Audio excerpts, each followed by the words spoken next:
Thank you. I got to tell you, I am so excited to be back here. I spoke at MOPS about a year ago, and it was one of the most fun times I've had here in Cape Coral talking to moms. So thank you very much again for inviting me back. Today we're going to talk about something pretty simple, pretty basic. It's your health, your children's health. And what I'm going to challenge you a little bit today is to think a little differently about what we mean when we say the word health. And we all have an idea of what that means to us. But what I want to get into the root of, we're going to go a little journey on Truth Island here about what health really means and what that looks like. I'd like to just have you think about this a couple times. How does a healthy person move? If you imagine how a healthy person moves, what does that look like to you? Anybody have any ideas?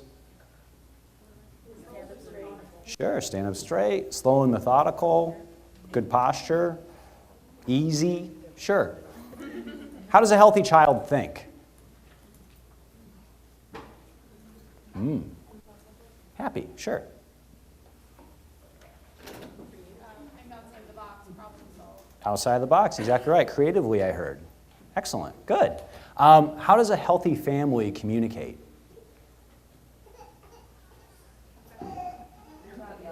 Without yelling. That's a really good one, right? Everybody listens to each other, waits their turn. What else comes with that?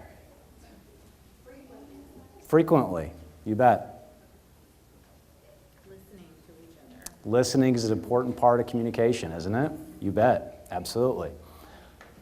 Have you ever thought about how a healthy toddler learns? What happens? This is mothers of preschoolers. So when you watch these kids growing and developing, how do they learn? Through playing, through repetition, right. Is it difficult for children to learn?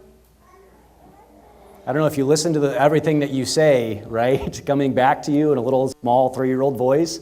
Apparently some of them pick up things pretty easily, right? Yeah. Did you ever think about how a healthy baby grows? Like, does anyone have the experience where one of their children had an arm that grew like 2 feet long and the other one just slowly started catching up? No, right? That never happens, right? But did you ever think about why your child keeps on getting bigger this way and sometimes bigger this way and then bigger this way? How the body knows how to do that? Let's explore that a little bit.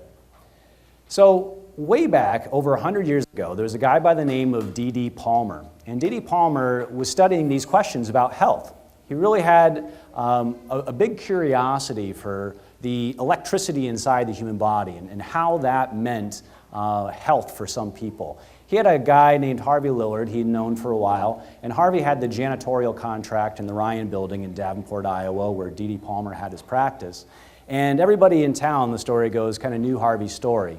He was cleaning a parade route 7 years earlier, something went off in his neck, and then he went deaf. And D.D. Palmer asked Harvey to come in, and that's the actual bench. I guarantee that the tables you're sitting at right now are softer than that pine bench is right there, that he laid Harvey down on. And in his journal, he said he felt the back of Harvey's neck and he racked a vertebra into position. Now, racked isn't exactly the kind of term that I want done to my body, but that's what D.D. Palmer called it. It sounds kind of rough, but that's what happened. And nothing happened at first, there was no big shining light or anything until really the next day. The story goes that Harvey came back to D.D. Palmer and said, I don't know what you did, but for the first time in 7 years, the birds woke me up this morning. Interesting, right? The very first chiropractic adjustment helps someone restore their hearing. And so D.D. Palmer thought that that's what he had done, is that he had just discovered the cure for deafness. So he advertised it all over Davenport, Iowa, Palmer Miracle Deafness Cure. I've seen these posters. And all these people come in, can't hear, he does the same thing, racks that vertebra position, none of them get better. So D.D. Palmer had to really go back to the drawing board and figure out exactly what happened with Harvey's health that he was able to restore it himself. See, in that paradigm, 100 years before that, we'd had a really good debate in healthcare. There was a guy by the name of Jenner around the late 1700s who took an observation that people who had cowpox, mainly milkmaids, they get these sores on their hand and they get a fever, and it looked really similar to smallpox. So he had a guess, and he scooped some like gross pus out of a milkmaid's hand, and he actually put it inside a small boy's body. He injected it into a little boy's body, and obviously, like you would think, the little boy got spots all over him. He ran a fever. But then Jenner did something interesting. He took someone with smallpox and did the same thing, scooped the gunk out of the sores, put that into the little boy's body, and the little boy, instead of busting out in the full smallpox that was killing thousands of people around Europe, got some spots, got mildly sick, but he didn't die and he didn't go into full smallpox. So that right there started the beginning of huge debate in healthcare about whether it was the seed that caused the little boy to get sick or whether it was his internal soil that helped him restore his own health. And so D.D. Palmer is making this discovery about chiropractic, talking about how Harvey's body is restoring itself in the middle of this debate. But shortly after that time, in 1910, three really big entities got together. Has anyone heard of the name Rockefeller? Does anybody know why Rockefeller was a famous guy? He had a ton of money. And he made his money in Standard Oil. And Standard Oil chemists were looking for other products for their petroleum, and so they decided to start experimenting and using that to help treat disease. Has anybody heard of the name Andrew Carnegie? U.S. Steel, built pretty much every skyscraper in the United States, right? And so Andrew Carnegie, the Carnegie Foundation, also got together because they were looking for new uses for their products too. And they got together with the American Medical Association in 1910 to put together a report called the Flexner Report that would teach schools, they'd fund schools that would teach that the treatment of medicine through drugs and surgery was the only way to go. And the end result of that, over 10 years, is that the number of medical schools we had teaching about health gets cut in half. And all of them now teach not the soil model of health, but the seed model of health. So your great-grandparents grow up, right? They learn how to take care of themselves. They learn how to take care of your grandparents. They're fairly independent and a little skeptical of the practice of medicine. But then your grandparents grow up under this umbrella where the only doctors they know look at health and disease from a medical-based model of you treat that with medicine or surgery. And then what do your parents do? They grow up in this same model. Pretty soon these doctors are infallible. They can't make any mistakes, right? What the doctor says goes. And so it's a little wonder to us now that when we get into a question like this, who is the healthy person, we have a really hard time answering that question. Has anybody here, raise your hand if you've ever had food poisoning? Woo, good, yeah, about half the room, right? What's that, what was that like? What'd that look like? Yeah, right? Don't want to know about it. Exactly right. Yeah, you got all kinds of nasty things spewing out both ends, right? You've got, maybe you're running a fever. You feel horrible. If a well-meaning person is looking at you and says, hey, let me help you out, they want to stop those symptoms from happening. But let me ask you a question. Is your body doing the right thing or not? It is. Resounding yes, right? It is identified that you've got a microorganism inside your body that's spewing out toxins, and in order to get rid of that poison, it's pushing it out as fast and efficiently as it can, right?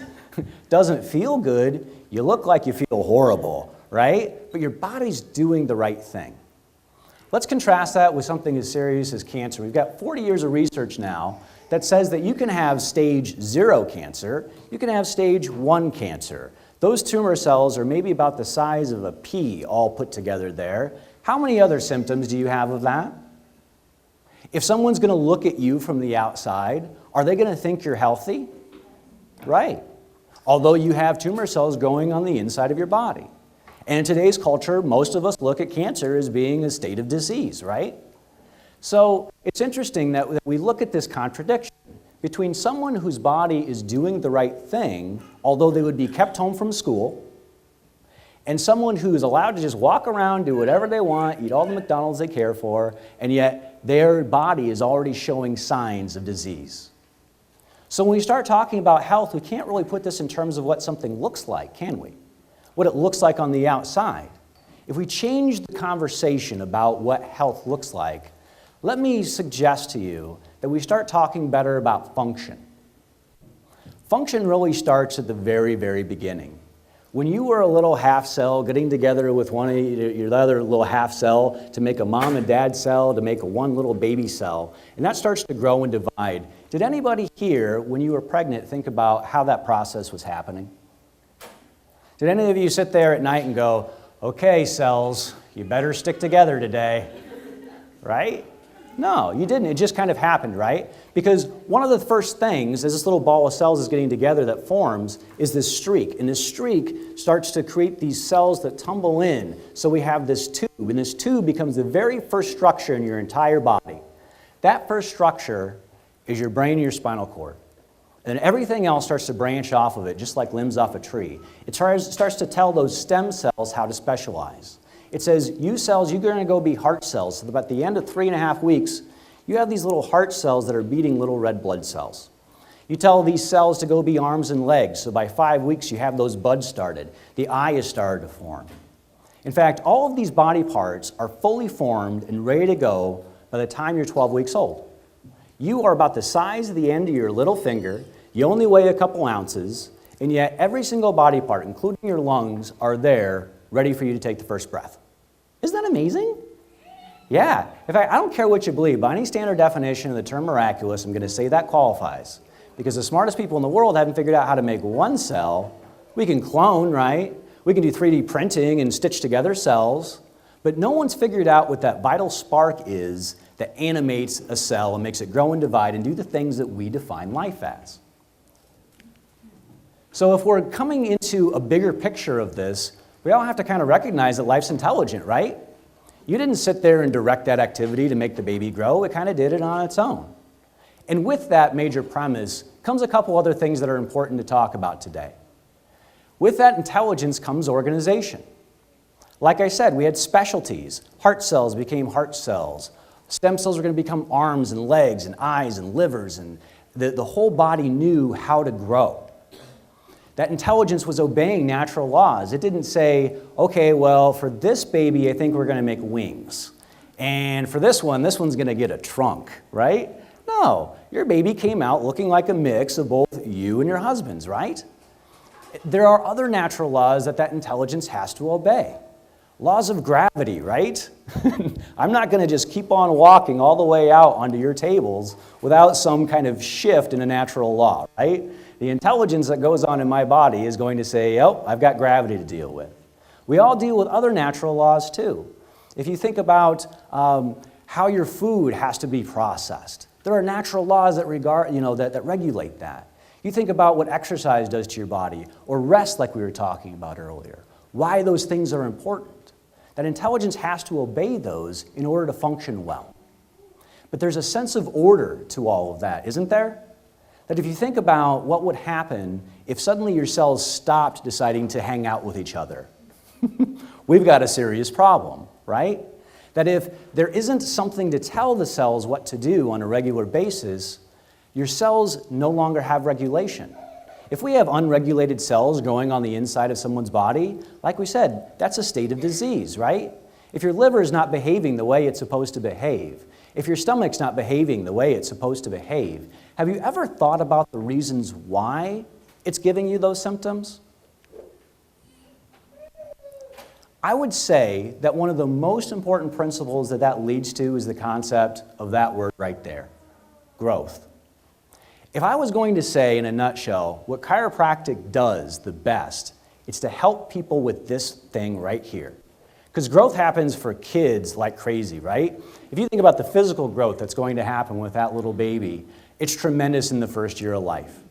We double our body size between now and a year when we're a baby, right? Can you imagine if those of us sitting around our tables doubled our body size between now and next year? Yikes, we missed our New Year's resolution, didn't we? Right? Physical growth can be tremendous, but think about the mental growth that this child's going to go through.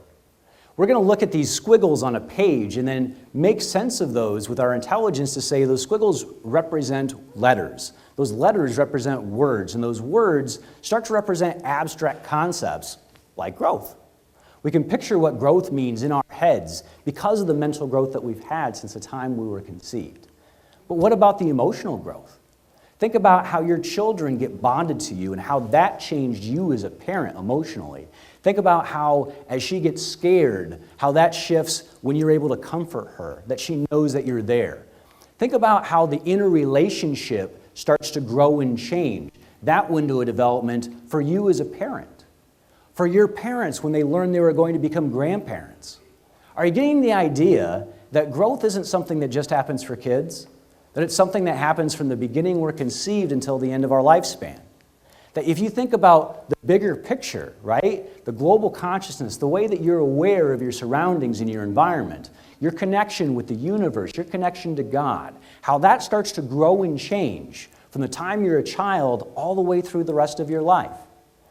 I really think that if it's the nervous system that since day one has been responsible for the growth of your body, for the communication to all of those cells about what's happening on the outside world, that it would be a lot of sense to make sure that that system is working as freely and clearly as possible so that you can hit your growth and your developmental windows firing on all your cylinders. Does that make sense to you? Yeah.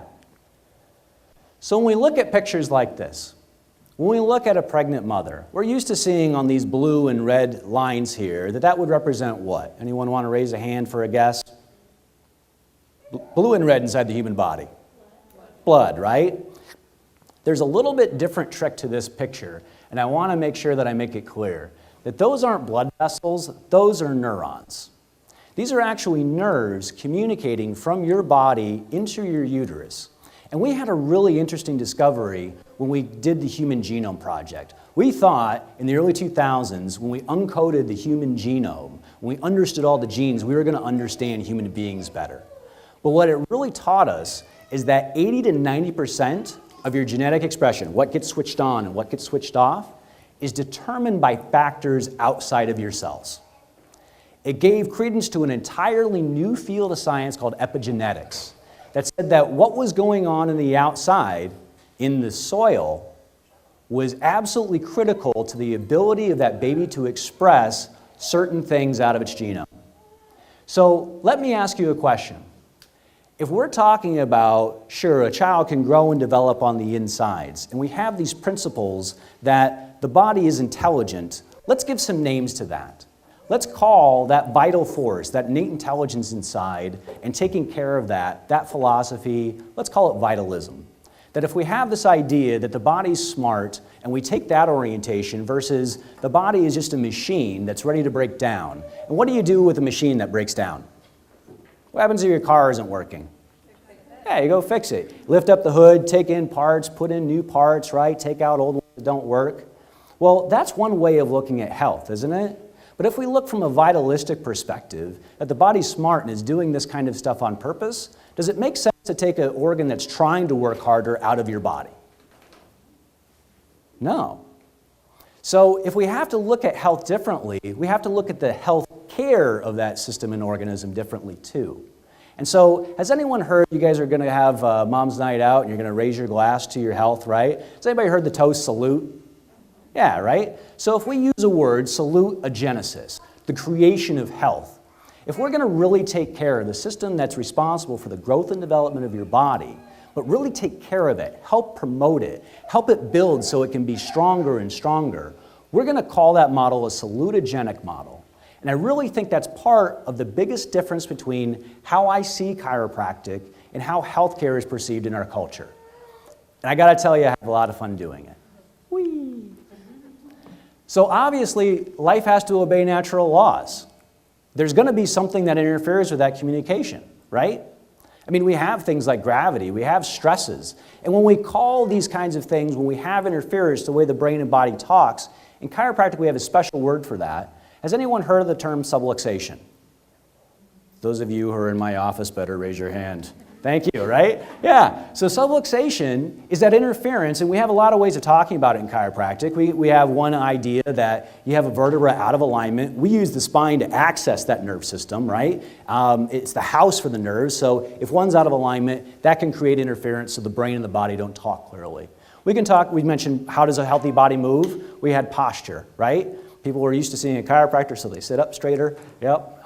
They say, oh boy, yeah, I gotta watch my posture because I'm slumping. Well, think about this. If you've got this lifeline, right, from the end of your brain down to the end of your tailbone, would it make sense to you that keeping that as upright as possible might be a good way to help that communicate.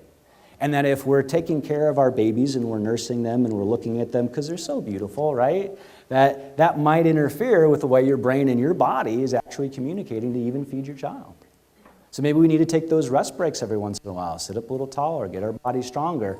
It's the most unnatural thing in the world to tell a new mom, hey, don't do this 24 hours a day, right? Because you grew that baby for 9 months, right? But let me suggest to you that sometimes posture can help your body function better so you can take better care of your child so your body doesn't start breaking down sooner. The other way that we look at this, especially with children, is looking at the balance. Has anyone ever heard of a fight or flight response? Yeah, right? Did you know that you have another part of your nervous system that balances that back out? It's like a rest or digest response. That's the response that you had after you gave birth and you had that big oxytocin rush and you felt like everything was right with the world. Every time you nurse your baby, every time you look into their eyes and you just sit there and lose time, that's that response. So if there's an imbalance between that in the protective wrapper around the brain, we call the dura, the meninges, that's another way that we look at subluxation. And there are 3 ways, if we're going to wade through this swamp of what can create the subluxations, that are very, very easy to recognize and take care of. The first one is physical stresses. Bam! Physical stresses happen all the time. That kid has a physical stress. Can you raise your hand if you have a boy and you think he's probably done something like that? Right? Yeah, happens to most of us. And yet, let me ask you a question. So when that kid gets up and he kind of shakes it off, says, Mom, my head hurts, but then the next day he's okay.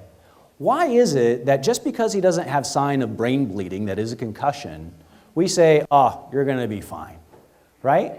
Is it because when we grew up in our model of health, we were saying, well, I can't fix this with drugs, and I can't fix this with surgery, so it must be okay.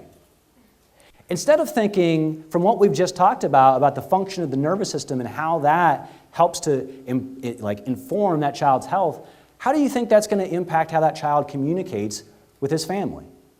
You give that a couple years, and does that change how that child learns? Or maybe how that child moves? Physical stresses create misalignments that can create subluxations. If we think about something a little bit deeper here, mental and emotional stresses, there are really, really clever ways that human beings are designed to take care of one another. Can I ask this group of mothers, when a baby cries, what's your instinct? Right. Take care of it. Pick the baby up. See what's going on. Did you know that babies actually have a way to let you know that they have these stresses? It's called Dunstan baby language, if you want to look it up. There are these 5 neurological reflexes that babies will use to tell you exactly what they need. Isn't that smart? And so we have this brain wave going on in our first year of life. Everybody knows that humans have brain waves, at least most of us. I turned on the news the other night and I kind of had some doubts. But in general, human beings generate these brain waves. We have one wave, we call it delta, that's basically your subconscious programming. So your baby's not just like mean, right? He's not just asking you for stuff just because he's just temperamental. These are subconscious patterns that are neurological reflexes babies are using to get help. And then as we grow and develop and we become toddlers and we see a broomstick, that becomes a pony, right? It's obvious, right? The scraping on the outside of your window is definitely a monster outside your window. This alpha state we can get into as adults anytime we go into prayer and meditation. We can relax our bodies, we can relax our brains, and get in this really cool programmable state, this state of creativity. We want kids to stay in that state of alpha for as long as possible so they can become really good lateral thinkers. We talked about how does a healthy child think? Thinking out of the box, right? But then we become adults and start doing a lot of rational thought. That's not a broomstick, that's a broom. I use that to clean my house, right? And so beta waves are where most of us as adults spend most of our time. We spend our time in that world of rational brainwave thinking. But there's something really interesting about how we get flexible about this. Because when you're that baby, you use your higher learning centers to program subconsciously what works in times of stress. So that if you use your, hey mom, I need some help language, and your mom says, oh, okay, let me pick you up and feed your need, you learn that that's a way that you can get your needs taken care of. Subconsciously, it gets programmed in. And if that doesn't work, What do you go to? Raise your hand if you've seen angry cry. Yeah? Angry cry happens. Yeah, certainly does. You know, or shaking the arms and legs. The place that comes out of from the nerve system is actually right in the middle of your back, from between the base of your neck to about where your ribs end. And those nerves go out to help take blood flow away from the organs and push it out to the arms or legs to do your fight or flight. And if you learn that that's the kind of environment that you live in, it's really tough and we don't always get our needs met. And so you got to get ready to either fight for it or run away and find needs someplace else. Then you actually program that in as a stress response. What's really fascinating is if still we go to angry cry and that doesn't work, we go to the next strategy we have. It's the last ditch effort, and that's playing dead. You go from angry cry to, okay, I'm not going to make a... Let's see if that makes you pick me up. And so when we do that kind of thing, like cry it out, and we're in that first very, programmable state of our mental consciousness, this is what ends up happening long term. You get into stress as an adult and you first try to rationalize your way out of it. You try to talk with people and you try to solve your problems. If, though, you didn't program that as a really young child, that was a successful strategy, you quickly go into that fight or flight response. You may just jump right there. And if you go straight to fight or flight every time that you're stressed, something just really little, what do you mean you left your clothes on the floor again? How stupid are you, right?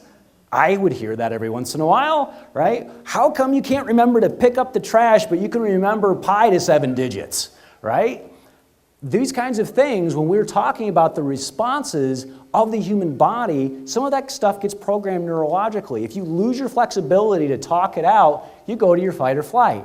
And if you lose your ability to go to fight or flight, look at these as buckets, and you start draining the mental one. You start draining the higher learning centers. You start draining out your fight or flight response. You're getting ready to fight it response. You go into that parasympathetic shutdown mode. What does that look like?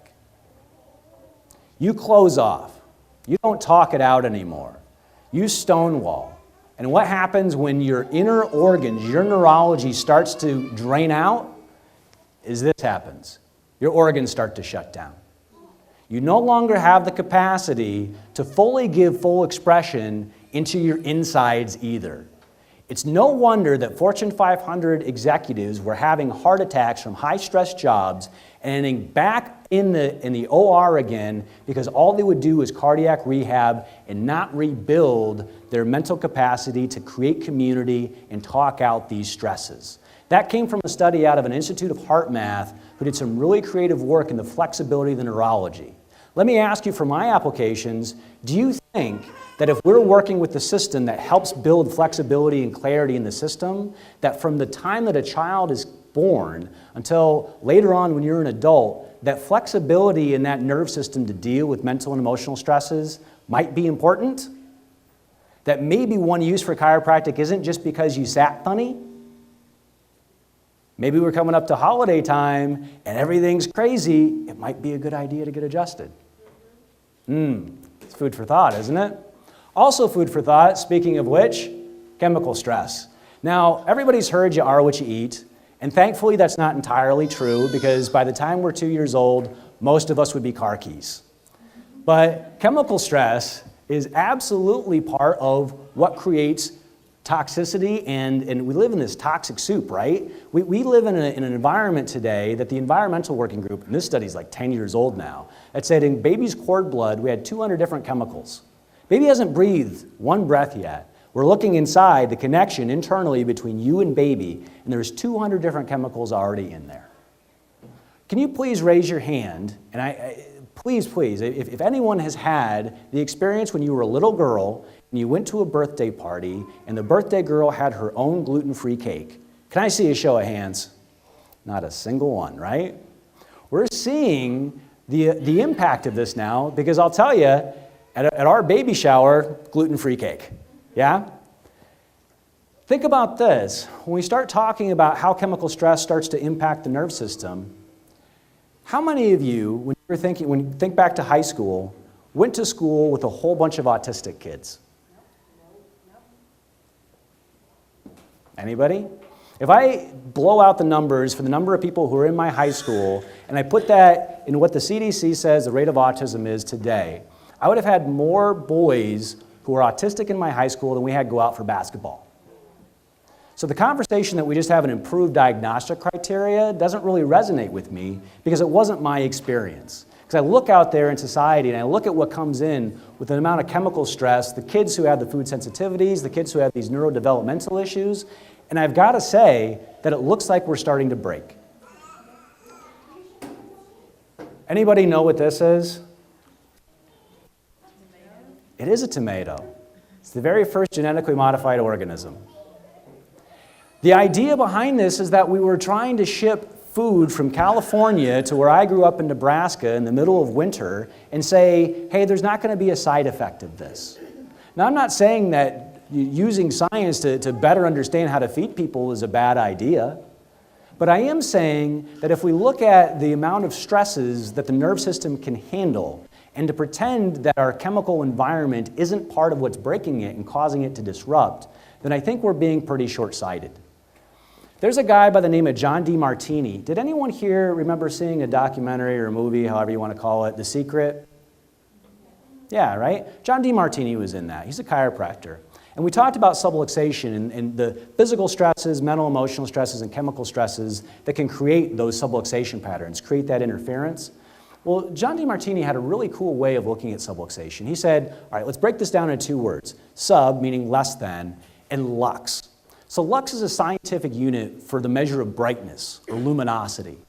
And so what I love about his definition of subluxation is he says that instead of just being things out of position and creating static, it actually prevents you from shining as brightly as you can. It prevents you from taking that inner luminance, that innate intelligence on the inside, and keeping you from expressing that fully. So when we're talking about these bigger concepts, this vitalism concept, that your body's intelligent and is always trying to balance out with the outside world. This concept of things like resilience, building up your capacity to deal with your stresses. And this concept of using a salutedgenic model instead of a, if it's broke, now we fix it model in order to take care of your health. It really starts changing the conversation about what your responsibility is. We have some magic words. There's 5 of them. We've talked about the first one, vitalism. We've talked about the second one, resilience. We've talked about the third one, salutogenesis. But let's talk about this one, autonomy. Whose job is it to get healthy and stay that way? It's yours, right? So why do we have a healthcare system that's established that makes you go into somebody in order to tell whether or not you're healthy? Don't you kind of, as mothers, have that intuition about whether or not your child is doing something kind of normal with teething or something's not quite right? And if you don't, and that's okay because like me, a lot of us grew up in the medicine cabinet where I'm used to basing my health just off the symptoms, wouldn't it be helpful if you had providers that said, hey, let's talk about this. Let's talk about alternative strategies to build the health internally of your child. Let's support the ideas that you're reading about instead of saying, no, association says this is a dangerous thing to do to sleep with your kids. You might get drunk or be a heroin addict and roll over on them. Whose responsibility is it to feed your kids good food? To make sure they're exercising, right? There was a meme I saw that said, high blood pressure and diabetes don't run in your family. It's that no one runs in your family. Autonomy is such an important concept in birth, right? That if you can help create the birth of your child, we already talked about the epigenetic factors that are informing the growth and development of that baby. If you had the opportunity to partner in a healthcare model that said, hey, let's work on the clear expression of that intelligence inside your body, wouldn't that make more sense than the system that we have now? And so when we start talking about the 5th magic word, collaboration, that's what I want to talk the most about. That the treasure of Truth Island is collaboration. It's things like this. It's getting together with other people and being able to have conversations about how life is going. It's putting together time for rest with each other. We have such a busy society and such a busy culture that a lot of times it's been very easy for us to fall into convenience care because we don't have time to deal with sickness and disease. I want to offer to you that rather than falling into that partnering with other people in order to build that health from within may be a good solution for what you're dealing with right now. That instead of in that 3-person model, having somebody in the middle that dictates the terms of your care, that you can only come in to see somebody 12 visits this year, and you better not fall again, or you better not have Christmas stress, or you better not send that kid to grandma's and he eats a bunch of sugar and Kool-Aid and then comes back to you all crazy, right? That better never happen, isn't healthcare. Now, it's not throwing medicine under the bus. If you go and you break your arm, absolutely, you need to get that set. You need to get that checked to make sure it's healing, but then what does that do to build your health? Afterwards, what do you do then? Wouldn't it make sense to say, okay, we can take chiropractic because it's good at helping things like colic, and it's good at helping things like ear infections, and it's good at helping to balance the body for pregnancy. But not just using it for that. Let me suggest that your family may look different if we decide to use chiropractic for a different purpose. That instead of just using it to take care of the things that are broken, we could also use it to help build the internal reserves so those things don't happen as frequently. We did a study that looked at how much it costs a family to stay well and get, how much did it cost you to get well and stay that way? $15,000 a year for a family of 4. They also looked at a study for, on average, the number of families who get really sick. That cost that family between $50,000 and $20,000 that year to recover their health. When we start having this conversation like we've had today about thinking differently about what health means to you, I want you to go home tonight and I want you to think about where is it that we put our money in order to help our goals as a family. For us, personally in my house, I make the decisions that we're going to eat organic because that's going to help build the health of my body. We're going to have a gym membership because that's going to help build the health of my body. I choose chiropractic care for myself on a regular basis because I know when I don't, I've experimented with it, that my body starts to break down faster. I'd also like you to consider that there are other people out there. Some of them are sitting around your table who are thinking about this too and going, I'm afraid to say anything because she's going to think I'm weird. I'm afraid to talk about topics that are kind of hot button issues in our media because someone else may have a different viewpoint. And I want you to think about how that impacts your ability to communicate with your family. How does that impact your child's ability to grow when you don't say anything? And I want to offer you membership to something that's absolutely free. Who here is on the Facebook? Right? Yeah, who's not on Facebook? We created a group called Pathways Connect, SWFL. And I open up membership to everybody that I talk to because over the last 3 years, we've collected over 560 families that think about health the same way that we do.